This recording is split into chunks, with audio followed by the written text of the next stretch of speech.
আল্লাহ বলেছেন ওয়ালতাকুম মিনকুম উম্মাতুন ইয়াদউনা ইলাল খায়র, ভালোর দিকে ডাকবে, ওয়া ইয়া'মুরুনা বিল মারুফ, ভালোর দিকে ডাকবে, শুধু তাই নয় এবং সৎ কাজের আদেশ করবে। সৎ কাজের কি করবে?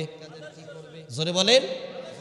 তাহলে সৎ কাজের জন্য আল্লাহ কি করতে বলেছেন? আদেশ করতে বলেছেন না হাত পা সত্যাইতে বলছেন? সৎ কাজের আদেশ করতে বলেছেন। এরপরে আল্লাহ বলেছেন ওয়া তানহাউনা আনিল মুনকার, এবং অসৎ কাজ থেকে মানুষকে বিরত রাখে, অসৎ কাজে নিষেধ করে, এমন একটা দল করা আল্লাহ ফরজ করে দিয়েছেন। কন্যা সুবহানাল্লাহ। আবার কলিজার টুকরা যুবক ভাইরা, প্রাণ প্রিয় বাবাজিরা, গভীরভাবে মনোযোগ দিবেন। আল্লাহ বলেন এমন একটা দল থাকা দরকার যেই দলের মানুষগুলো মানুষকে ভালোর দিকে ডাকবে, সৎ কাজের আদেশ করবে, অসৎ কাজের নিষেধ করবে। এই সৎ কাজের আদেশ এবং অসৎ কাজের নিষেধ, এই কাজটা আমাদের জন্য করার দরকার আছে না নাই? জোরে বলেন আছে না নাই? এই দেশ থেকে কিছুদিন আগে আমরা সৎ কাজের আদেশ অসৎ কাজের নিষেধ বুক ফুলিয়ে করতে পারতাম না। কথা বলেন ঠিক কিনা? জোরে বলেন ঠিক কিনা? আজকে কোরআনের মাহফিল হচ্ছে যেভাবে, বলেন তো স্বাধীনভাবে মাহফিলগুলো করতে পারতেছি। এরপরে বলেন তো এখানে কি পুলিশ প্রশাসনের ভাইরা পাহারা দিচ্ছে নাকি? দিচ্ছে। কিন্তু এত কঠিন অবস্থা আমাদের বাংলাদেশে দাঁড়িয়েছিল, এর অর্ধেক লোক নিয়ে যদি যাত্রা করা হইতো, সেখানে পুলিশ প্রশাসনের ভাইরা দাঁড়িয়ে দাঁড়িয়ে পাহারা দিত। কথা বলেন, আসতে কইলেন কি? জোরে কোন ঠিক কিনা? যাত্রা হয়, পুলিশ প্রশাসনের ভাইরা দাঁড়িয়ে দাঁড়িয়ে পাহারা দেয়। শর্ট পোশাক পরে আপনার মেয়ে সমতুল্য মেয়েগুলো, আপনার ছেলে সমতুল্য ছেলেগুলো, আপনার ভাতিজি সমতুল্য ভাতিজিগুলো শর্ট পোশাক পরে কনসার্ট দেখে। আপনি নিষেধ করতেও পারেন না, কারণ পুলিশ প্রশাসনের লোকরা, সরকার বাহাদুরের লোকরা দাঁড়িয়ে দাঁড়িয়ে পাহারা দিয়েছে। কথা বলেন ঠিক কিনা? এই যে সরকারের লোক দাঁড়িয়ে দাঁড়িয়ে যখন পাহারা দেয়, ওখানে যদি আপনি বাধা দিতে যান, আপনার হাতটা কিন্তু কেটে দিবে। কথা বলেন ঠিক কিনা? শুধু তাই নয়, আপনি যদি কোনো কথা বলতে যান, আপনাকে ধরে মিথ্যা মামলা দিয়ে জেলখানার মধ্যে পুরে দিবে। কথা বলেন ঠিক কিনা? মিথ্যা মামলা বাংলার জমিনে আছে না নাই? মিথ্যা মামলা বাংলার জমিনে অবশ্যই আছে। আমি বাস্তব প্রমাণটা আপনাদের সামনে বলে দিয়ে যাই। সম্মানিত ভাইরা, আবার একটু গভীরভাবে মনোযোগ দিবেন। এই যে সৎ কাজের আদেশ করা, অসৎ কাজের নিষেধ করা সম্পর্কে আমি চিল্লা অন্য কোনো কথা আপনাদের সামনে বলবো না, আমার অভ্যাস নাই। আমি তাফসীর করার জন্য আসছি, তাফসীর করে চলে যাব। আল্লাহর নবী বিশ্ব নবীর উপরে যখন কোরআনুল কারীমের এই আয়াতখানা নাজিল হয়, ওয়ালতাকুম মিনকুম উম্মাতুন ইয়াদউনা ইলাল খায়র ওয়া ইয়া'মুরুনা বিল মারুফ ওয়া তানহাউনা আনিল মুনকার, আল্লাহ তাআলার এই কোরআনের আয়াতটা যখন নাজিল হয়, আল্লাহ তাআলার হাবিব সাল্লাল্লাহু আলাইহি ওয়াসাল্লাম এই আয়াতটা যখন সাহাবীদের সামনে বললেন, সাহাবীরা শোনো, আল্লাহর পক্ষ থেকে হুকুম আসছে যে তোমাদের ভিতরে এমন একটা দল থাকা দরকার যেই দলের মানুষগুলো মানুষকে ভালোর দিকে ডাকবে, সৎ কাজের আদেশ করবে, অসৎ কাজের নিষেধ করবে। এবার সাহাবীরা বিশ্ব নবীকে ডাক দিয়ে বললেন, ইয়া রাসূলুল্লাহ, ইয়া হাবিবাল্লাহ, নবী গো, আপনি একটু জানায়া দেন, সৎ কাজের আদেশ করব, অসৎ কাজের নিষেধ করব। কিন্তু আমরা যদি সৎ কাজের আদেশ করি, অসৎ কাজের নিষেধ করি, এই সৎ কাজের আদেশ করা এবং অসৎ কাজের নিষেধ করা, এর কি কোনো নিয়ম আছে নাকি? সাহাবীরা কার কাছে বললেন? কার কাছে বললেন? ঠান্ডা ওয়াজ ভালো লাগে না, উত্তর দেন না কেন? সাহাবীরা কার কাছে বললেন? আল্লাহর নবীর কাছে ডাক দিয়ে বলেন, নবীজি আপনি জানায়া দেন, সৎ কাজের আদেশ করব, অসৎ কাজের নিষেধ করব, এর কি কোনো নিয়ম আছে নাকি? আল্লাহর নবী বিশ্ব নবী জানায়া দেন, আলবাত অবশ্যই এর একটা নিয়ম আছে। আল্লাহর হাবিব সাল্লাল্লাহু আলাইহি ওয়াসাল্লাম বললেন, মান রাআ মিনকুম মুনকারান ফালইউগাইয়িরু বিয়াদিহি ফাইন লাম ইস্তাতি ফাবিলিসানিহি ফাইন লাম ইস্তাতি ফাবিকলবিহি ওয়া যালিকা আদআফুল ঈমান। সুবহানাল্লাহ বলুন। সাহাবীরা যখন বিশ্বনবীকে প্রশ্ন করলেন, ইয়া রাসূলুল্লাহ, ইয়া হাবিবাল্লাহ, আপনি সরাসরি বললেন সৎ কাজের আদেশ করা লাগবে, অসৎ কাজের নিষেধ করা লাগবে। তো একটা লোক ধরেন বিয়ে দিচ্ছে বা ছেলেকে বিয়ে করাচ্ছে, যৌতুক নিয়ে বিয়ে করাচ্ছে, তাহলে যদি সৎ কাজের আদেশ করতে হয়, অসৎ কাজে নিষেধ করতে হয়, তাহলে কি করবো? আর বিয়ে ভেঙে দেয়, কারণ যৌতুক নিচ্ছে। ডাইরেক্টলি যদি বিয়ে ভেঙে দিতে চাই, আমাকে মারবে না, ধরে মারবে না। এজন্য বিশ্বনবী নিয়ম শিখিয়ে দিয়েছেন, সৎ কাজের আদেশ, অসৎ কাজের নিষেধ কিভাবে করতে হবে। এর জন্য নিয়ম হলো 3টা। একটু জবানটা খুলে বলেন কয়টা? জোরে বলেন। 3টা নিয়ম। আল্লাহ বলেন, ক্বালা মান রাআ মিনকুম মুনকারান ফালইউগাইয়িরু বিয়াদিহি। আল্লাহর হাবিব বলেন, যখন তোমাদের সামনে আল্লাহ বিরোধী, আমি রাসূল বিরোধী, কোরআন বিরোধী, হাদিস বিরোধী কোন কাজ হবে, যেগুলোতে আল্লাহ খুশি রন বেজার, রাসূল খুশি রন বেজার, যেগুলোতে সওয়াব হয় না গুনাহ হয়, এমন কোন কাজ যখন তোমাদের সামনে হবে, তখন তোমরা সর্বপ্রথম বাধা দিবে ফাল ইউগাইয়িরু বিয়াদিহি। ইয়াদুন মানে হাত, ইয়াদি মানে নিজের হাত। বলেন তো কার হাত? জবান খুলে বলেন কার হাত? যখন তোমাদের সামনে কোরআন হাদিসের বিরোধী কোনো কাজ হবে, তখন তোমরা সর্বপ্রথম বাধা দিবে নিজের হাত দিয়ে। কার হাত দিয়ে? ফাইল্লাম ইয়াস্তাতি ফাবিলিসানিহি। যদি নিজের হাত দিয়ে বাধা দিতে সক্ষম না হও, এই যে একটু আগে যাত্রা প্যান্ডেলের কথা আমি বলেছি, পুলিশ দিয়ে পাহারা দেওয়া হয়েছে, ওখানে কি নিজের হাত দিয়ে বাধা দেওয়া সম্ভব? জোরে বলেন। আল্লাহর নবী বলেন ফাইল্লাম ইয়াস্তাতি ফাবিলিসানিহি। যদি তোমরা নিজের হাত দিয়ে বাধা দিতে সক্ষম না হও, তাহলে তোমরা জবান দিয়ে বাধা দাও। জোরে বলেন কি দিয়ে? জবান দিয়ে বাধা দাও। এরপরে আল্লাহর নবী বলেন ফাইল্লাম ইয়াস্তাতি ফাবিকলবিহি। যদি হাত দিয়ে বাধা দিতে সক্ষম না হও, জবান দিয়ে বাধা দিতে সক্ষম না হও, ফাইল্লাম ইয়াস্তাতি ফাবিকলবিহি, তাহলে তোমরা অন্তর দিয়ে ওই কাজটাকে ঘৃণা করো এবং একটা পরিকল্পনা তৈরি করো। যেই পরিকল্পনা কিভাবে তৈরি করবে? ওই যে দলের কথা বললেন, একটা দল তৈরি করো, দলের লোকজন বাড়াও, দলের শক্তি বাড়াও, দলটাকে ভারী করো। দলের যে লোকগুলো থাকবে, লোকগুলোর ঈমানগুলোকে তোমরা দীর্ঘ করো এবং অন্তর দিয়ে ঘৃণা করো, মনে মনে পরিকল্পনা করো যে অন্যায় কাজটা হচ্ছে, এই অন্যায় কাজটাতে হাত দিয়ে বাধা দিতে পারলাম না, মুখ দিয়ে বাধা দিতে পারলাম না, অন্তর দিয়ে ঘৃণা করতেছি, আগামীতে এই অন্যায় কাজটা আমরা দুনিয়ার জমিন থেকে বিদায় করে দিব। কথা বলেন ঠিক কিনা? তাহলে বিশ্বনবী কয়টা নিয়ম বলে দিলেন? জোরে বলেন কয়টা নিয়ম বলে দিলেন? 1 নাম্বার কি দিয়ে বাধা দেব? 2 নাম্বার কি দিয়ে বাধা দেব? জবান দিয়ে। যদি সেটাতেও সক্ষম না হয়, 3 নাম্বার কি করব? অন্তর দিয়ে ঘৃণা করব এবং পরিকল্পনা তৈরি করব কিভাবে ওই অন্যায় কাজটা পৃথিবীর থেকে সরায়া দেওয়া যায়। কথা বলেন ঠিক কিনা? এই পরিকল্পনা আমাদের থাকার দরকার আছে না নাই? ইমানি পরীক্ষা দিতে সামনে আসছে নির্বাচন, দেশের জনগণ বুঝে শুনে দিও সমর্থন। কথা বলেন ঠিক কিনা? সামনে পরীক্ষা আছে না নাই? জোরে বলে, সামনে পরীক্ষা আছে না নাই? অবশ্যই পরীক্ষা আছে, অবশ্যই পরীক্ষা আছে। কারণ আমাদের উপরে যে গজবগুলো আসে, এই গজবগুলো আমাদের 2 হাতের কামাই। কয় হাতের কামাই? জোরে বলেন কয় হাতের কামাই? বিরাট একটা বট গাছ। কি গাছ? বট গাছ। ওই বট গাছের নিচে বসে কিছু লোক রেস্ট করতেছে। তো এই বট গাছ থেকে, বট গাছের যে কি থাকে, গোল গোল একগুলো ফল থাকে, ওগুলোকে কি বলেন? গোটা। এই গোটাগুলো মাথায় পড়ে, খারাপ লাগে। তো পাশে আছে একটা জাম গাছ। কি গাছ? ওটাও বিরাট গাছ। একজন পরামর্শ দিল, এই বট গাছের নিচে বসে থাকার পরিবর্তে যদি আমরা জাম গাছের নিচে যাই, এই বট গাছের ফল যখন মাথায় পড়ে, এগুলো তো খাওয়া যায় না। জাম গাছের নিচে গিয়ে যদি বসে থাকি, তাহলে ফল পড়লে খাওয়া যাবে। 4-5 জন চলে গেল, ওর মধ্যে একজন ছিল হুজুর। কয়জন? একজন ছিল হুজুর, নামাজি ব্যক্তি। তো সবাই মিলে যখন জাম গাছের নিচে গিয়ে হাত পা ছাড়ি দিয়ে শুয়ে থেকে বসে থেকে রেস্ট নিচ্ছে, তখন উপরের দিকে তাকায় দেখা, আরে জাম গাছে জাম পাখি একদম লাল লাল হয়ে আছে। মন চায় যে জামটা একটু খাই, কিন্তু হাত দিয়ে পাওয়া সম্ভব? এত মোটা গাছ ওঠাও সম্ভব নয়।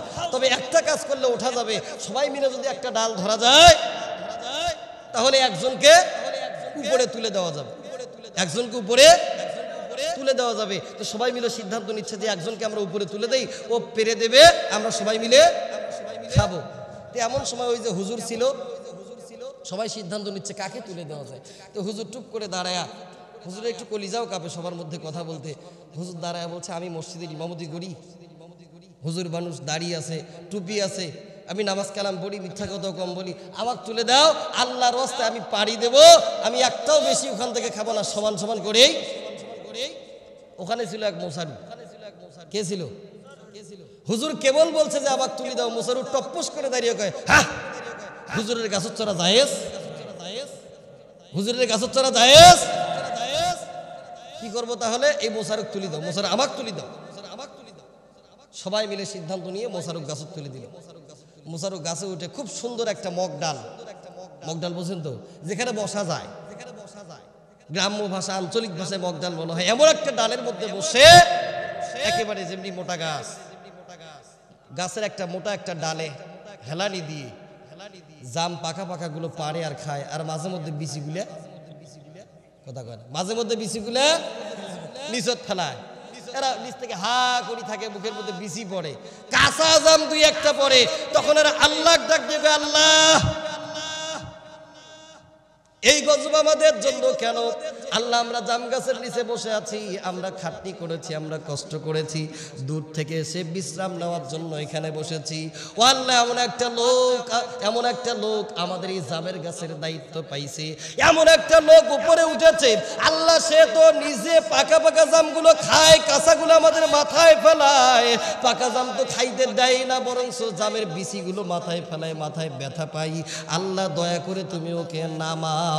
এমন সময় আল্লাহ ডাক দিয়ে বলো, ওকে কি তুলছি আমি না তোমরা? কে তুলছে? হ্যাঁ, তোমরা সিদ্ধান্ত নিয়ে আমি আল্লাহর পক্ষ থেকে পাঠানো আলেম, তাকে তোমরা গাছে তুললা না, তোমরা সিদ্ধান্ত নিয়ে মোসারুক ভোট দিয়ে ওপর তুললা, আর এখন গজবের শিকার হয়ে আমি আল্লাহ কেউ নামাও, আমি আল্লাহ এই দায়িত্ব নিতে পারবো? তুলছ তোমরা, নামাবা।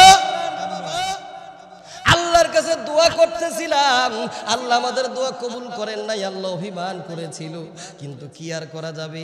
আল্লাহর মনের ভিতরে 100 ভাগ দয়া, 99 ভাগ দয়া আল্লাহর অন্তরের ভিতরে ছিল, মাত্র 1 ভাগ দয়া মায়ের মনের ভিতরে আল্লাহ তাআলা দিয়েছেন।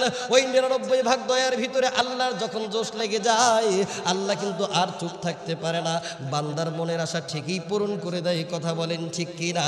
আল্লাহ বলছে, আমার গোলামেরা অপেক্ষা কর, অপেক্ষা কর, কারণ যুগে যুগে ইতিহাস থেকে তোমরা শিক্ষা নাও। নমরুদ পারে নাই ইব্রাহিম আলাইহিস সালামের সাথে। কথা বলেন ঠিক কি না? পেরেছিল? নমরুদ কি ইব্রাহিম আলাইহিস সালামকে আগুনের মধ্যে পড়াইতে পেরেছিল? নমরুদের বিশাল আগুনের বাগান ইব্রাহিম আলাইহিস সালামের একটা পশম পুড়তে পারে নাই। কথা বলেন ঠিক কি না? মুসা আলাইহিস সালাম নীল দরিয়ার মধ্যে পাড়ি দিয়েছেন, কিন্তু ফেরাউন ওই নীল দরিয়া পাড়ি দিতে পারে নাই। ফিরাউনের চরম ক্ষমতা পারে নাই মুসা নবীকে দমিয়ে রাখতে, নমরুদের চরম ক্ষমতা পারে নাই ইব্রাহিম আলাইহিস সালামকে দমিয়ে রাখতে। কথা বলেন ঠিক কিনা? আবু জাহেল পারে নাই বিশ্ব নবীকে দমিয়ে রাখতে। অতএব বাংলার জমিনের শেখ হাসিনা সহ যত নেতা খেতা ছিল, এরা যত চেষ্টাই করুক না কেন, এদের চেষ্টাও বৃথা হয়ে গেছে। এরাও কোরআনের আলোকে নিভিয়ে দিতে পারে নাই। বাংলার জমিনের আল্লামা সাইদি, মামুনুল হক, আমির হামজা সহ যত নামি দামি উলামা ছিল, এদেরকে এরা জেলখানার ভিতরে মিথ্যা মামলা দিয়ে বন্দী করে এদের উপরে রিস্টিম রোলার চালিয়েছে। কথা বলেন ঠিক কিনা? এরা মনে করেছিল এক সাইদিকে মিথ্যা মামলা দিয়ে জেলের ভিতরে ভরাবো, পেটের ভিতরে আমরা ষড়যন্ত্র করে ইনজেকশন দিয়ে তাকে দুনিয়ার জমিন থেকে বিদায় করলেই মনে হয় বাংলার জমিন থেকে ইসলাম প্রচার করা বন্ধ হয়ে যাবে। কথা বলেন ঠিক কিনা? কিন্তু ওরা জানে না, এক সাইদিকে যখন ওরা মেরে ফেলেছে, আল্লাহ পাক রব্বুল আলামিন ওই সাইদির মতো হাজারো সাইদি বাংলার জমিনের ঘরে ঘরে তৈরি করে দিয়েছে। কথা বলেন ঠিক কিনা?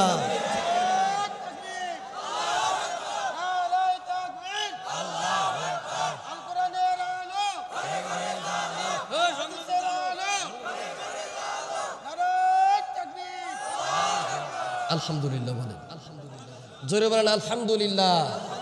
কোন বাতিল শক্তির ক্ষমতা আছে কোরআনের আলোকে নিভিয়ে দিতে পারে? জোরে বলেন পারবে? কারো কোনো বাতিল শক্তির ক্ষমতা নাই কোরআনের আলোকে নিভিয়ে দিতে পারে, কারণ কোরআন কার?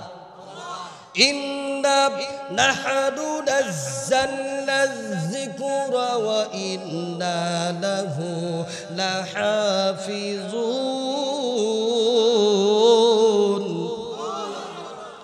হয় নাই, জোরে বলেন আল্লাহু আকবার। আল্লাহ বলেন আমি আল্লাহ কোরআনকে নাজিল করেছি, আর এই কোরআনকে হেফাজত করার দায়িত্ব কার? আল্লাহ কোরআনকে নাজিল করেছেন, আর এই কোরআনটাকে হেফাজত করার দায়িত্ব হলো আল্লাহর। আর এই কোরআনটা আল্লাহ পাক রব্বুল আলামিন কেন নাজিল করলেন? আল্লাহ বলেন ইন হুয়া ইল্লা যিকরুল লিল আলামিন, আমি আল্লাহ এই কোরআনটা তামাম পৃথিবীর মানুষের জন্য উপদেশ স্বরূপ পাঠিয়েছি। কন্যা সুবহানাল্লাহ। বাজান ওঠাউঠি করবেন না, ওঠাউঠি করবেন না, কারণ একটা কথা মনে রাখবেন, শেষ ভালো যার, শেষ ভালো যার। আপনি বাড়িতে একটা মিলাদ পড়ায় আনেন তো, মিলাদ পড়ায় আনেন, একটা 5 কেজি মাংস কিনবেন, আপনি এতগুলো লোক কি পাবেন? এতগুলো লোক পাবেন? বিশ্বনবী বলেছেন 40 জন মানুষ যদি কোনো জায়গায় উপস্থিত হয়ে দোয়া করে, সবাই যদি পাপী হয়, যে কোনো একজনকে ওলি বা পবিত্র বানায় হলেও আল্লাহ দোয়া কবুল করে। তো এখানে মাহফিলে থাকার পরে যদি কেউ দোয়ার আগে উঠে যান, ও হলো কপাল পোড়া। কি পোড়া? জোরে বলেন কি পোড়া? আচ্ছা আপনারা আমার একটা কথার উত্তর দেন, আপনাদের এলাকা থেকে এমন কোন ছেলে দেখেন নাই যাকে মাদ্রাসায় ভর্তি করে দেওয়া হয়েছে কিন্তু হাফেজ হয় নাই? দেখেছেন? দেখেছেন যে মাদ্রাসায় ভর্তি করে দিয়েছেন, হাফেজ হয় নাই, বা মৌলবীর লাইনে থাকতে এমন ছেলে নাই? আল্লাহর নবী বলেছেন আল্লাহ যাকে ভালোবাসে তাকে দিনের জন্য কবুল করে, যাকে ভালোবাসে না ওকে কোনো না কোনো ওজর দিয়ে দিন থেকে বের করে দেয়। তো এখান থেকে মোনাজাতের আগে যদি কেউ ওঠে, ওর দিকে ভালো করে তাকায় দেখবেন, ওর সাথে হিংসামি শুরু করবেন, যে আল্লাহ ভালোবাসেন এই জন্য দোয়ার আগে পাঠায় দিচ্ছে। কথা কইলেন না কে? দোয়া না করে যাবেন? এক রাত আপনি কি মরে যাবেন? মরে যাবেন না। একটা রাত আপনি যদি থাকেন, এই একটা রাতের জন্য আপনি মরে যাবেন। আল্লাহ আপনাদের হায়াতের তৈয়বা দান করুক, জোরে বলেন আমিন। কারণ কেন হায়াত দেওয়ার দোয়া কেন করব না? কারণ আমি স্টেজে বসার আগে দ্বিতীয় বক্তা ওয়াজ করলে এখনো নাকি বারান্দার কাজ বাকি। আপনারা টাকা না দিলে সেগুলো হবে? আল্লাহ কথা কয় না, হবে। টাকা দেওয়া লাগবে না। কারণ 1 টাকা দান করলে ৭৪ টাকা দান করে কে?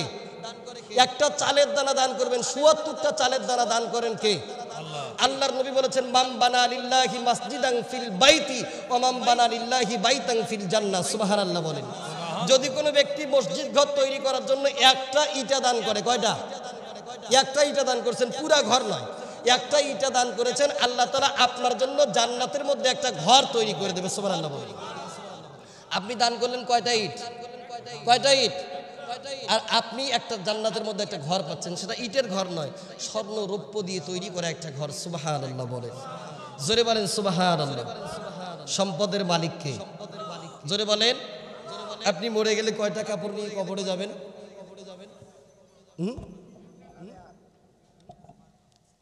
কয়টা? জবান খুলে বলেন। 3টা কাপড়ের কয় টাকা দাম? 450, 500, 1000। আচ্ছা 1000, 1500 টাকাই দাম হয়। এই 1 থেকে 1500 টাকা নিয়ে কবরে যাবেন, বাকি সবগুলো দুনিয়ার জমিনেই পড়ে থাকবে। যদি হালাল টাকা হয়, কি টাকা হয়? হালাল টাকা হয়, তাহলে সেগুলোর জন্য আপনাকে কবরে কষ্ট ভোগ করা লাগবে। আর যদি হারাম টাকা হয়, তাহলে আপনি উপার্জন করেছেন, আপনার ছেলে নষ্ট করবে, না হলে নাতিপুতি নষ্ট করবে, না হলে তার ছেলে নষ্ট করবে। হারাম টাকা স্থায়ীভাবে কখনো থাকবে। আসেন সেদিকে আমি আলোচনায় যাব না, আমার আলোচনাটা আরেকটু আগায় নেই। তাহলে আল্লাহর নবী বলেছেন সৎ কাজের আদেশ, অসৎ কাজের নিষেধ করার মাধ্যম কয়টা? 1 নাম্বার কি দিয়ে? হাত দিয়ে। সেটা দিয়ে সক্ষম না হলে কি দিয়ে? জবান দিয়ে। সেটা দিয়ে সক্ষম না হলে কি দিয়ে? অন্তর দিয়ে। এবারে বিশ্বনবী সাল্লাল্লাহু আলাইহি ওয়াসাল্লাম যখন এই হাদিসটা বললেন, এমন সময় এক সাহাবী ডাক দিয়ে বলে, ইয়া রাসূলুল্লাহ, ইয়া হাবিবাল্লাহ, আপনি যে বললেন সৎ কাজের আদেশ করব, অসৎ কাজের নিষেধ করব 3টা নিয়মে, এখন আমি নামাজও পড়ি। ভালো করে বোঝেন, এই কথাটা খুব মারাত্মক একটা কথা, খুব ভালো করে বুঝবেন। আমি নামাজও পড়ি, আমি রোজাও করি, আমি পর্দাও করি, দাড়িও রেখেছি, টুপিও পড়েছি, আমার বউ পাসপোর্টদার হিজাবও পড়েছে, আমি সমস্ত ভালো কাজগুলো করি। আমার ডান পাশে এক ভাই নামাজ পড়ে না, আমি যদি তাকে কিছু না বলি, আমি সুদ খাই না, আমার পাশে একজন সুদ খায়, আমি যদি তাকে নিষেধ না করি, আমি মারামারি করি না, আমার সামনে একজন মারামারি করে, আমি এরকম চোখে হাত দিয়ে নামাজের রক্ত হয়েছে আসরের নামাজ, আমি কই যে যা পারে করুক, আমি নামাজ পড়তে যাচ্ছি। ইয়া রাসূলুল্লাহ, আমি যদি নিজের আমল নিজে ঠিক মতো করি, আর মানুষকে যদি অন্যায় কাজ থেকে বিরত না রাখার চেষ্টা করি, তাহলে আমার অবস্থাটা কি হতে পারে, কেমন হবে? বিশ্বনবী সাল্লাল্লাহু আলাইহি ওয়াসাল্লাম বলেন, ও আমার সাহাবীরা শোনো, তোমরা কি কখনো নদী দেখেছো? সাহাবীরা বলেছে, অবভিয়াসলি ইয়া রাসূলুল্লাহ, ইয়া হাবিবাল্লাহ, আমরা নদী দেখেছি। নদীর ভিতরে আমি এখন আপনাদেরকে বলবো, আপনারা কি জাহাজ দেখেছেন? জাহাজ দেখেছেন কখনো? টেলিভিশনে হোক বা বাস্তবে হোক, আপনারা কি জাহাজ দেখেন নাই? 4 তলা 5 তলা জাহাজের কথা বলবো না, 2 তলা জাহাজ দেখেছেন না দেখেন নাই? বিশ্বনবী কেমন বিজ্ঞানী ছিলেন, তখন কি জাহাজ আবিষ্কার হয়েছিল? বিশ্বনবী তখন বলেছেন, তোমরা কি জাহাজ দেখো নাই? যা একটা যদি 2 তলা জাহাজ নদীর ভিতর দিয়ে যায়, জাহাজের নিচ তলায় কিছু লোক, খাবারও পানি আছে। জাহাজের উপর তলায় কিছু লোক, খাবারও পানি আছে। ভালো করে বোঝেন, জাহাজের নিচ তলায় 10 জন লোক, সে টু সে কথার কথা, 10 জন লোক, কিছু খাবার ও কিছু পানি। জাহাজের উপর তলায় 10 জন লোক, কিছু খাবার ও কিছু পানি আছে। জাহাজটা নদীর মাঝ প্রান্ত চলে যাচ্ছে, যাইতে যাইতে হঠাৎ করে নিচতলার যে লোকগুলো আছে ওদের খাবার আছে, কিন্তু যে পানিগুলো ছিল একটু বেশি ব্যবহার করার কারণে পানিগুলো ফুরায় গেছে, শেষ হয়ে গেছে। এমন সময় নিচতলার একজন যুবক উপরে চলে গেল পানি নিয়ে আসার জন্য। জোরে বলেন, কি নিয়ে আসার জন্য? একবার পানি নিয়ে আসতে গেল, তারা পানি দিল। দ্বিতীয়বার যখন পানি নিয়ে আসতে গেল, মুখ চোখ অন্ধকার করে ফেলেছে, ওরা পানি আর দেবে না। এবার নিচতলার ওই যুবক চিন্তা করে, তোমরা যদি পানি না দাও কোনো অসুবিধা নাই, নদীর মধ্যে কি পানির অভাব আছে নাকি? ও উপরে পানি নিয়ে আসতে আর গেল না, নিচতলায় এসে বিশাল একটা কুঠার নিয়ে জাহাজের তলা কাটা শুরু করে দিয়েছে। আর মনে মনে নিয়াত করতেছে, তোমরা পানি দাও নাই তাতে কি, তোমরা পানি দাও নাই তাতে কি, তোমাদের খাবারও আছে পানিও আছে, আমাদের খাবার আছে কিন্তু পানি নাই। জাহাজ থেকে সাইড দিয়ে তো পানি তুলে খাওয়া সম্ভব নয়, আমি জাহাজের তলা কাটবো, কাটার পরে পানি বের করব, সেই পানি আমি পান করব। বলেন তো আমার ভাইরা, আমার বাবাজিরা, বলেন তো উপরতলার লোকের কাছে খাবার আর পানি পর্যাপ্ত পরিমাণ আছে না নাই? সংকট কি উপরতলার লোকের না নিচতলার লোকের? তাহলে সংকট হলো নিচতলার লোকের। উপরতলার লোকের খাবারও আছে পানিও আছে।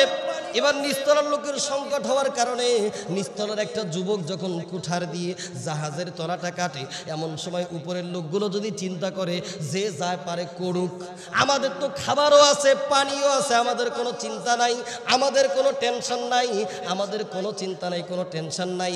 ওরা জাহাজের তলা কেটে যতই পানি বের করুক না কেন, আমাদের খাবারও আছে পানিও আছে, আমরা চুপচাপ থাকলাম। এইটা মনে করে যদি উপরতলার লোকগুলো চুপ করে থাকে, আর যদি জাহাজের তলা কাটার কারণে পানি উঠে জাহাজটা ডুবে যায়, বলেন তো খালি নিচতলার লোকই মারা যাবে না উপরতলার লোকও মারা যাবে? কথা কি বুঝতে পেরেছেন? বিশ্বনবীকে যখন বলা হলো, ইয়া রাসূলুল্লাহ, আমি নামাজ পড়ি, রোজা করি, পর্দা করি, হজ করি, যাকাত দিই, কিন্তু আমার ডানে বামে সামনে পিছনে অনেকেই পর্দা করে না, অনেকেই নামাজ পড়ে না, রোজা করে না, আল্লাহর বিধিবিধানগুলো মানে না, আমি যদি তাদেরকে নিষেধ না করি, হুকুম না করি, সৎ কাজের আদেশ অসৎ কাজের নিষেধ না করি, তাহলে কি হবে? আল্লাহর নবী বলেছেন, শোনো, ওই উপরতলার জাহাজের লোকগুলো ওই নিচতলার লোককে নিষেধ না করলে, তাহলে যদি জাহাজ ডুবে যায়, নিচতলার লোকও মারা যাবে, উপরতলার লোকও মারা যাবে। এটা যেমন বাস্তব, ঠিক তেমনি ওয়ালা ইকুয়াল মানে সমান।